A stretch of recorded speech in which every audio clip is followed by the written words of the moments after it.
Salut à tous, alors c'est Frédéric Delavier. Alors aujourd'hui je voulais faire une petite vidéo pour attirer l'attention sur un système qui est un système de corruption, qui est une corruption légalisée, que l'on rencontre actuellement au niveau du gouvernement.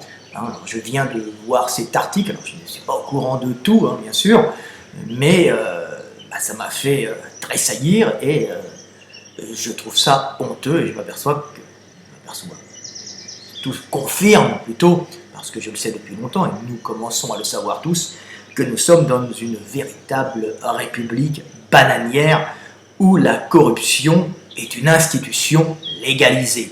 Donc, je vais vous parler un peu d'un article que je viens de voir dans le Figaro, du 28 février. Donc c'était comment les députés ont-ils utilisé leurs réserves parlementaires en 2016. Alors je viens de tomber sur les fesses et je m'aperçois que chaque député, alors c'est écrit là, bénéficie en moyenne de 130 000 euros, rien que ça, dont il décide librement la répartition. 52% des 81,86 millions d'euros alloués sont allés à des associations et 48% à des projets d'investissement dans les collectivités. Donc, on peut s'apercevoir que c'est tout simplement de la redistribution d'argent des taxes sur les travailleurs, puisque l'argent des impôts en France, ce n'est pas la richesse du sous-sol français, c'est essentiellement le travail des gens. Donc, on voit que le travail des gens est réutilisé déjà en partie pour payer des emplois fictifs, comme on a pu le voir avec l'affaire Fillon, mais comme je le dis tout le temps, l'affaire Pénélope Fillon et l'affaire des enfants Fillon, c'est du travail fictif légal, tout le monde le fait, ils sont très nombreux à le pratiquer, mais comme je vous l'ai déjà expliqué dans d'autres vidéos, le travail réellement fictif, ce sont les sénateurs et les députés qui sont payés 8 000, 9 000 euros par mois, plus de l'argent. On l'a vu pour leurs collaborateurs fictifs la plupart du temps. Donc ils sont payés en vérité pour un travail qui est fictif, car maintenant ils n'ont pas d'utilité réelle et un vrai peuple d'hommes libres devrait lui-même, en général, voter ses lois. Donc on s'aperçoit qu'il y a du vol d'argent, des travail fictifs à tout niveau. Sénateurs et députés sont des travails fictifs, puisqu'ils décident des lois, ils votent les lois à votre place, alors que maintenant le peuple a les moyens de voter ces lois, mais bon, ça leur fait tellement peur, ils perdraient leur fonction réelle. La fonction d'un politique, en vérité, ce n'est pas de faire une politique pour le peuple, c'est plutôt de faire des lois pour conserver le pouvoir et jouir du pouvoir. Donc nous avons dans cet hémicycle des politiques de tous bords, qui rentrent en politique, comme je le dis des fois, par conviction de jeunesse, et qui y restent par l'appât du gain, et par ce que ça rapporte, et par la jouissance du pouvoir, et ce sentiment éphémère d'immortalité et de puissance. Donc, on voit que la France est une véritable république bananière, où la corruption est institutionnalisée, et elle a même ses lois qui la maintiennent, et pire, on peut s'apercevoir qu'il y a même une loi permettant à chaque député d'avoir une cagnotte de 130 000 euros. Vous imaginez 130 000 euros, alors évidemment 130 000 euros ça ne va pas être pour lui, et c'est pour ça qu'après on va comprendre l'affaire Théo, qui découle directement de cette corruption à haut niveau, qui entraîne une corruption à bas niveau. Vous allez voir comme l'arbre est pourri d'en haut, mais les racines sont pourries aussi, et tout est pourri dans cette belle République de France. Donc c'est une pourriture morale, bien sûr, parce que le pays est riche, et il y a encore de l'énergie, et des gens qui ont encore de l'invention, du courage. Mais on voit qu'il y a une espèce de corruption, de parasitage, qui est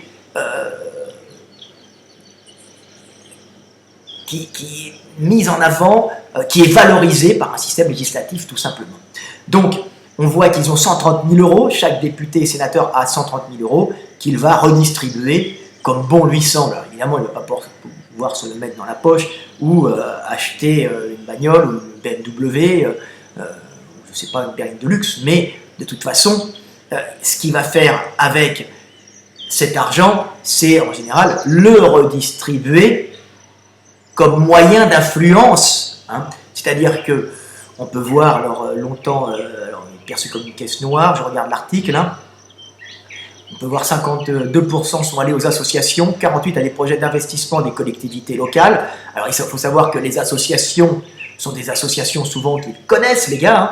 Donc ils sont des associations appartenant à leurs administrés, parce qu'ils ont souvent un boulot de maire ou un boulot, je ne sais pas moi, de responsable régional. Donc on voit qu'ils redonnent ces allocations. Ça leur permet d'avoir de la puissance et de l'influence pour pouvoir être réélus, et en étant réélus, continuer à jouir du pouvoir et de tous les avantages du pouvoir, c'est-à-dire argent, avantages en nature, nourriture, appartement, frais de téléphone, frais de déplacement, frais pour les collaborateurs, voiture de fonction, chauffeur, masseur, et j'en passe, et des meilleurs. Hein. Je connaissais même un ministre qui payait sa call girl, hein, merci à mes indices, hein, qui payait sa call girl comme masseuse dans ses déplacements à l'étranger. Hein. Donc on peut voir que la France est une véritable république bananière, hein, qui se cache derrière la bien-pensance et la morale qui n'est qu'illusoire, morale qui est une décoration, et derrière, ces gens-là sont cyniques et exploitent le travailleur français pour lui soutirer de l'argent. Donc on peut voir, hein, que c'est une honte, hein, c'est 130 000 euros par personne. Imaginez que vous ayez 130 000 euros pour vous faire des copains et pour continuer à pouvoir jouir du pouvoir, tout simplement. Donc alors on voit, hein, la somme la plus importante a émané de la réserve institutionnelle de la présidence de l'Assemblée, c'est 250 000 euros pour le Conseil d'État, soit la même somme en 2015. La même réserve a aussi financé la Fondation Jean Jaurès, 230 000 euros. Le domaine national de Chambord, 150 000 euros. Les Restos du Cœur, 100 000 euros. La Fondation Robert Schuman, 90. L'Institut François Mitterrand, 80. Alors l'Institut François Mitterrand, bien sûr, il y a des copains qui bossent dedans, hein. On fait bosser des potes, plein d'emplois fictifs, hein, ça permet de financer les emplois des copains, hein, tout ça. Donc, qu'est-ce qu'on en voit parmi les candidats à la présidentielle qui sont députés, François Fillon a choisi près de 30 bénéficiaires des associations de sa circonscription parisienne. Hein. Donc on peut voir, en fin de compte, c'est pour maintenir sa puissance, hein, tout simplement, ben, on finance des associations essentiellement alors, dans le comité des fêtes et des œuvres de la solidarité du 5e, hein, bien sûr, ils en ont besoin, hein, et l'association Vivre Lire. Hein. Alors, des associations, il y a des copains et des femmes de copains, des bourgeoises qui doivent être employées à rien foutre. Hein. Donc, Benoît Hamon, PS, hein, on voit que ça touche à tous les niveaux, hein, on rigole, a disséminé sa réserve parmi 36 bénéficiaires, dont de nombreuses associations sportives et des collèges de sa circonscription, mais aussi Bois d'Arcy pour des aménagements et Fontenay-Fleury pour l'installation de défibrillateurs. Alors bon, il a fait quelques bons trucs quand même, installation de défibrillateurs, mais le coût d'un défibrillateur, c'est pas 130 000 euros, hein, faut bien penser à ça. C'est de l'ordre de 500, 800, peut-être 1000 euros. Hein. Le souverainiste Nicolas Dupont-Aignan, favorable à la suppression de la réserve, très bien, a loué la sienne à des communes et également au lycée français de Damas, et à un refuge canin. Donc il a fait exprès de mettre un refuge canin, je pense, par dérision pour se foutre de leur gueule. Et parce qu'il a dit comme ça ira à des chiens et ça ira pas à des hommes assoiffés de pouvoir. Donc on peut voir que Dupont-Aignan a raison, hein, il est pour la suppression de cette réserve. Bravo Nicolas pour ce que tu fais. Évidemment, c'est une grande arnaque, c'est un vol du peuple français, puisque chaque député, en fin de compte, vole, on va dire, ces 130 000 euros. Alors certains redistribuent d'une façon honnête, on a bien vu, hein, certains, mais certains assoient leur pouvoir par cette redistribution financière qui permet justement de créer des alliances et de créer des supports justement pour pouvoir maintenir leur place politique et continuer à se gaver comme des cochons. Voilà, donc on en arrive à l'affaire Théo. Hein. Alors l'affaire Théo, je passe un peu du coq à l'âne, mais ce n'est pas du tout du coq à l'âne, puisqu'on peut s'apercevoir que que cette réserve a financé en grande partie des associations, et ça doit financer sûrement des associations dans des quartiers, comme on appelle, hein, où il y a des Théo et des frères à Théo. Alors, Théo lui-même, je crois qu'il n'a pas vraiment bénéficié, ou peut-être un peu, de cette escroquerie, mais on voit qu'il y a une escroquerie d'associations, hein, qui est tout simplement, en fin de compte, un moyen pour les maires de ces quartiers, de ces régions, on va dire, à fort taux de chômage, hein, d'acheter la paix sociale en finançant tout simplement des associations qui ne servent à rien la plupart du temps, hein, juste à nourrir, à la place d'un RSA, à nourrir des jeunes qui de toute façon n'ont pas d'avenir professionnel, hein, en France. De toute façon, en France, il n'y a pas que les jeunes des quartiers qui n'ont pas d'avenir, hein, dans les campagnes ils n'en ont pas. Le système de caste fait qu'en France, le travail n'est pas récompensé, que la France n'est pas une méritocratie et qu'il n'y a pas moyen de s'élever par le travail et la valeur, la compétence de son travail, hein, ce qui peut apporter un plus, une valeur ajoutée au groupe, et qu'en France, c'est un vieux système féodal, hein, c'est un système qui marche, un système de caste, donc on ne s'élève pas socialement. La seule façon de s'élever, on va dire, socialement, ce n'est pas par la valeur de son travail, puisque la caste fait qu'on a son poste en naissant, hein, puisqu'on est la République des fils d'eux, hein. Donc le seul moyen de court-circuiter ce système obsolète, hein, ce système complètement dégénéré, d'ailleurs qui génère des dégénérés génétiques, comme je l'ai expliqué, hein, c'est de court-circuiter cette caste par le communautarisme, alors que ce soit le communautarisme religieux, que ce soit le communautarisme, on va dire, de partis politiques, le communautarisme sectaire, on va dire, entre guillemets, les sectes laïques comme la franc-maçonnerie, qui ne sont juste que des associations, on va dire, de fonctionnaires de haut niveau et de quelques industriels qui s'associent pour avoir en général les postes importants, pour se coopter les uns les autres, pas par leur valeur, mais par leur réseau franc-maçon, hein, de collaboration. On y rentre quand on est le pote, hein, et à ce moment-là, on monte et on a les appels d'offres quand on est un investisseur, quand on est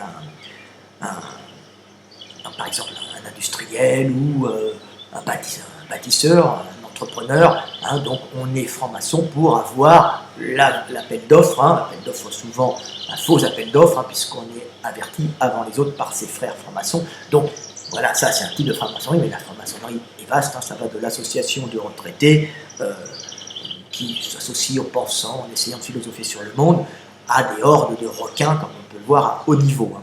Donc on voit que la France, on monte que par le communautarisme, hein. Alors comme je dis, communautarisme qui peut être sectaire, religieux, entre guillemets racial, donc d'origine ethnique, hein, pas de race mais origine ethnique, donc des gens qui sont venus par exemple d'Afrique du Nord commencent à faire du communautarisme et à se coopter par exemple comme travailleurs à la RATP ou parce que c'est un bas niveau, c'est un monde précisément, ou pour avoir les appartements dans les HLM, hein, parce qu'ils ont Momo, le cousin qui bosse au HLM et qui fera passer ton dossier avant celui de Jean-Paul. Mais ce communautarisme peut très bien être protestant, voire juif, dans certains niveaux d'affaires, ce qui ne, je le rappelle encore, n'a rien à voir, parce qu'il faut prendre des pincettes, avec la communauté maghrébine, la communauté juive dans son ensemble, ou la communauté protestante, hein. Donc on peut voir qu'il y a simplement un système de caste en France qui oblige au communautarisme pour le court-circuiter, mais ce qui est malheureux, c'est que cela marche, hein, mais ça ne génère pas des gens, ça ne choisit pas les gens les plus doués, les plus capables pour les travaux qu'ils vont avoir, pour les postes qu'ils vont avoir, mais plutôt ceux qui ont la capacité de se faire le plus de relations, hein, et qui sont le mieux ancrés dans un système communautaire ou un système de réseau. Donc on voit qu'on ne juge pas les gens. Alors ça pose un énorme problème, puisque en France, on ne peut pas donc monter par son travail, enlevant l'espoir de monter aux jeunes. Donc on arrive au système des associations style Théo, qui est un abus total, hein. On peut voir qu'elles sont financées par les députés, les sénateurs, par la ville, hein. Évidemment, hein, on leur donne de l'argent qui est alloué par l'État, ou l'argent de la commune des gens qui sont imposés avec les impôts locaux, hein, les impôts communaux. Donc, on voit alors le Parisien, alors je vous raconte l'histoire, hein, révèle que la famille de Théo, le jeune homme agressé au Aulnay-sous-Bois il y a quelques jours, serait impliqué dans une affaire d'abus de confiance et d'escroquerie. C'est très intéressant à voir. Vous voyez, ça explique qu'à haut niveau et à bas niveau, c'est tout pourri. Hein. Il y a quelques semaines, l'agression et le viol présumé du jeune Théo à Aulnay-sous-Bois par 4 policiers a suscité l'indignation en France. Plusieurs manifestations ont été organisées en métropole pour dénoncer les violences policières et le jeune homme a été obligé de lancer un appel au calme afin d'apaiser la situation. Le monde politique a souligné l'exemplarité du jeune homme face à cette épreuve, mais aujourd'hui le tableau s'assombrit quelque peu. En effet, Théo et sa famille sont sous le coup d'une enquête du parquet de Bobigny pour suspicion d'abus de confiance et escroquerie. Depuis des mois, depuis le mois de juin dernier, soit bien avant l'agression dont a été victime le jeune homme. Donc on peut dire que l'agression n'a rien à voir, hein, la conduite des policiers avec ces jeunes hommes n'a rien à voir avec cela, mais de toute façon, s'il s'avère qu'il y a eu viol, hein, c'est une action indigne d'un représentant de l'ordre. Mais on peut s'apercevoir qu'il y a au niveau de Théo, donc c'est une autre affaire, hein, de sa famille, des abus totaux, hein, et un détournement de fonds important. Alors, emploi fictif, alors cette affaire remonte à l'année 2015. L'inspection du travail d'Île-de-France s'intéresse alors à l'association Aulnay Evans, dirigée par Michael Louaka, frère de Théo, censé lutter contre la violence dans le département de Seine-Saint-Denis. Alors, elle a bon dos, la violence, hein. C'est simplement une façon de créer des associations en disant tu nous payes, monsieur le maire, hein. Monsieur le maire, tu nous payes, autrement on va tout péter dans ta ville. Donc, monsieur le maire paye des leaders, des chefs de bande, hein, finance des associations, donc octroie des financements des associations, hein, pour pouvoir avoir la paix sociale. Et aussi, attention, ce n'est pas que la peur, c'est pas du désintéressement, c'est pour aussi se faire réélire par les gars des cités qui diront vas-y, il est bien le maire, il nous a donné de l'argent pour l'association. Il n'en a rien à foutre, le maire de l'association, il continue à avoir son petit pouvoir, à jouir de son pouvoir, et il achète simplement ses électeurs, hein, et il sait très bien que la plupart de ces boulots sont des emplois fictifs, et qu'en fin de compte, on donne un salaire à 30 mecs, alors maintenant c'est pire que ça, parce qu'on s'aperçoit que les mecs n'ont pas été engagés réellement, hein, pour pouvoir avoir la paix sociale, et en vérité, ce qu'on appelle des jeunes, des grands frères à l'époque de Mitterrand, ou des travailleurs, des 30 salariés en contrat aidé, ils appellent ça des contrats aidés, c'est une nouvelle création, ce sont simplement des gens à qui on donne un peu d'argent, hein, pour tout simplement éviter les problèmes, hein, leur donner de l'argent de poche, car de toute façon, leur avenir, il est en général zéro en France, puisque c'est un système de caste. Donc de toute façon, ils n'ont pas l'éducation et la culture pour pouvoir créer en général quelque chose d'efficace. 2, ils l'auraient, ils ne pourraient pas monter de toute façon parce que le système est bloqué par cet abject système de caste. Donc dans tous les cas, c'est la merde et ça génère la merde en haut et en bas, puisque en haut, c'est le même système de corruption qu'en bas, le haut générant le bas, comme vous l'avez vu dans cette histoire. Donc je termine l'histoire. Hein. Alors, l'association Aulnay Evans, dirigée par Michael Louaka, le frère de Théo, censé lutter contre la violence dans le département de Seine-Saint-Denis. Celle-ci aurait touché 678 000 euros de subventions d'État entre janvier 2014 et juin 2016, hein, bien sûr, pour embaucher 30 salariés en contrat aidé, c'est-à-dire 30 salariés, et le mec il a touché l'argent des salariés, plus les charges qu'il doit redonner, hein, visiblement, pour ses salariés, hein, donc l'argent qui normalement repartirait à l'État. Le problème, c'est que lors de son enquête, l'inspection du travail n'a trouvé aucune trace de ses salariés, donc c'est une grande blague, hein. Donc visiblement il a dû dire à des gars je t'embauche, tu me donnes ton nom, on va dire que tu es embauché, hein, et puis il a récupéré l'argent. Les gars de la cité, comme il doit avoir un bon poste dans la cité, hein, il doit être bien placé par sa fratrie, personne ne viendra l'embêter. Les gens vont dire ok, je prends le poste, je me fais embaucher 6 mois et puis tu gardes l'argent. Et puis voilà.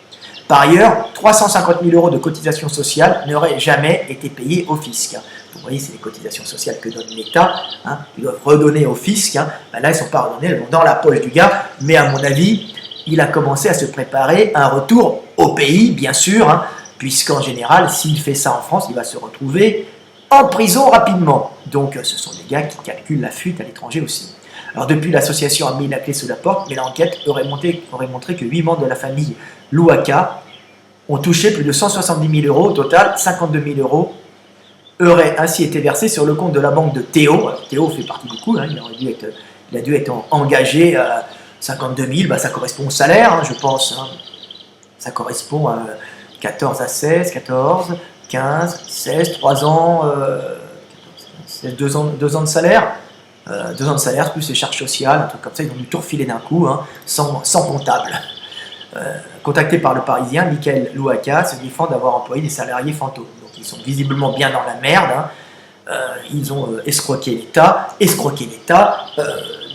mais avec le concours bien sûr de la mairie, puisqu'ils achètent en fin de compte des associations pour avoir la paix sociale et se faire réélire.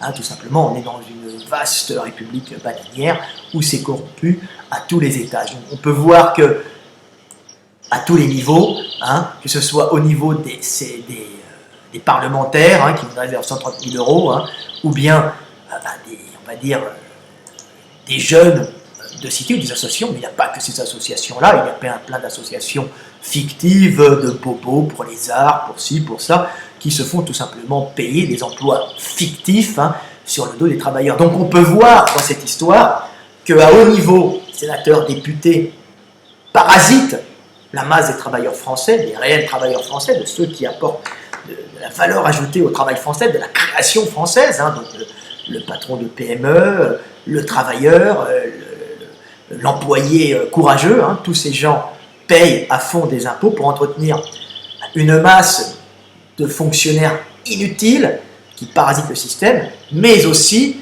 génèrent en bas une masse, même partout, hein, puisqu'il y a chez les bobos, chez tous ces gens du pouvoir, plein d'associations fictives où ils s'emploient tous, on peut l'avoir vu, hein, un peu partout, hein, ils s'emploient pour avoir en fin de compte un salaire touché par l'État en ayant une association bidon. Donc, ce système d'association est une vaste fumisterie française qu'il faut réduire à néant, comme il faut éliminer totalement les sénateurs, les députés, et complètement purifier, on va dire, les cités de tous les quartiers, de toutes ces associations minables, d'ailleurs qui ne touchent pas que les quartiers, qui touchent aussi les bobos, tout le monde, parce que le travailleur, le middle class, lui, il n'a pas le temps de faire de l'association, hein. Il est dans sa merde tous les jours en train de travailler pour payer toute cette bande de parasites. Donc on peut voir que le parasitage d'en haut génère l'exploitation de la classe moyenne française qui est prise à la gorge et exempte, et génère par réaction le nihilisme des classes pauvres de cité et le rejet de la société et le besoin, si vous voulez, pour survivre, de l'exploiter à la façon des parasites du haut, qui sont un très bon exemple pour ces parasites du bas, qui bien sûr prennent comme exemple, hein, nos parasites du haut pour parasiter aussi à leur niveau, mais d'une façon minable. Hein, parce qu'évidemment, ça peut paraître des sommes énormes, mais c'est redistribué sur plein de personnes. Mais ceci dit, c'est quand même du parasitage. Donc on peut s'apercevoir que le système de caste français, que ce système d'État omniprésent, omnipotent, avec cette espèce de cour qui jouit du pouvoir et qui profite de la classe moyenne travailleuse, génère un parasitage de bas niveau, hein, donc génère une mauvaise ambiance, et qu'il faut mettre un coup de balai général, hein, il faut dégager tous ces gens-là, hein, et moraliser le pays, créer une véritable méritocratie où le travail sera récompensé et non glorifier le fils d'eux ou utiliser le réseau pour monter. Tout simplement, on monte par la valeur de son travail, le travail étant quelque chose qui apporte du plus au groupe, le groupe étant le garant de la bonne survie de l'individu.